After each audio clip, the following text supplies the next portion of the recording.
तो hi friends मोर पुणी एक न्यू ब्लॉग रे आपण मानु स्वागत जनाऊँगी।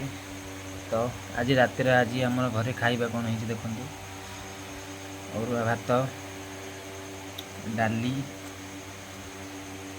ये हूँ चिकेन कषा गोटे भजा ये पाग आ मिक्सर कि खाया कथा आसत ओ खाइबाटा पूरा जमी आज।